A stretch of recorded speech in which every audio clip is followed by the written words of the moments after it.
Recently US का एक bill news में था, वन बिग ब्यूटीफुल बिल। इसमें एक प्रोविजन है। पहली बात तो क्वेश्चन यहीं से आ सकता है, ये बिल किसका है? तो ये यूएस का एक बिल है, टैक्स रिफॉर्म से रिलेटेड। और इसी बिल की वजह से ट्रंप और मस्क के बीच में कन्फ्लिक्ट भी हुआ।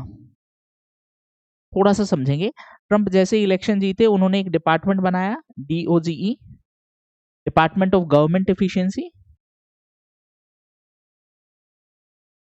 Government efficiency. और इस डिपार्टमेंट के हेड थे मस्क, एलोन मस्क।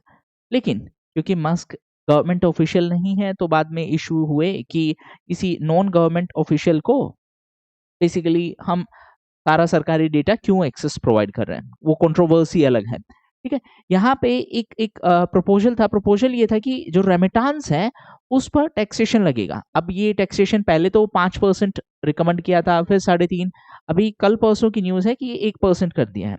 इसका मतलब समझो, रेमिटांस का मतलब इंडिया के लोग यूएस में या फिर किसी भी कंट्री में जाके काम करते हैं, वहां पे पैसे कमाते हैं, वो पैसे वापस इंडिया भेजते हैं। यूएस के केस में, इस पर्टिकुलर बिल के केस में कहना यह है कि अगर इंडिया में पैसा वापस भेजते हैं तो यूएस उस पैसे पर टैक्सेशन लगाएगा।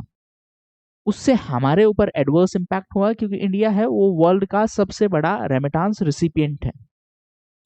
दुनिया का रफली 14% रेमिटांस हमारी कंट्री में आता है। ये 3-4 चीजें आपको ध्यान में रखनी है। तो एक क्वेश्चन तो ये पूछ सकता है कि वन बिग ब्यूटीफुल बिल किससे रिलेटेड है, दूसरा DOGE वाला क्वेश्चन बन सकता है, और तीसरा कि इसके केस में रेमिटांस पे कितना % टैक्स है, तो इसमें टैक्सेशन है 1%। ये लागू होगा फ्रॉम 1 जनवरी 2026, यानी कि अपकमिंग ईयर। अब अगर मैं बात करूं रेमिटांसेस की, तो इंडिया लार्जेस्ट रिसिपिएंट है। रेमिटांस में 3 चीजें हैं जो हम आगे भी डिस्कस करेंगे। एक तो दुनिया में इंडिया लार्जेस्ट रिसिपिएंट है, that's first thing.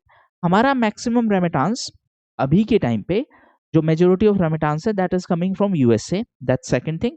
State wise अगर हम बात करें तो सबसे ज्यादा रेमिटांस आता है महाराष्ट्र में, दैट्स थर्ड थिंग।